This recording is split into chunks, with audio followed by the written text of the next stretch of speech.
će imat smisla kad odrastem. Duh vatre! Sklonite se! Okej, koledijevci!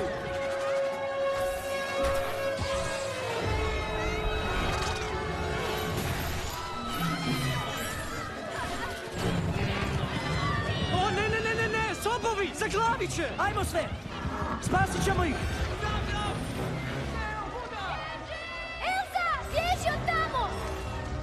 Ne! Elza!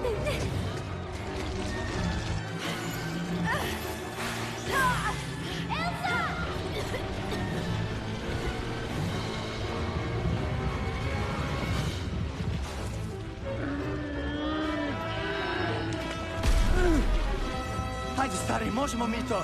Ja!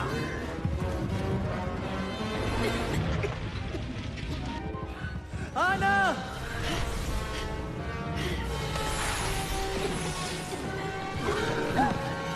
Odvedi je odavde! Ne! Elza!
Svi nas gledaju, jel da? Imaš kakav savjet?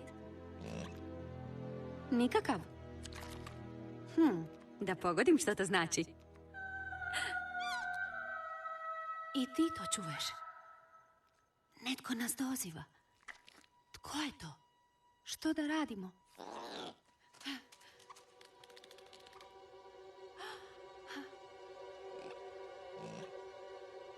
Znači, još dalje na sjever.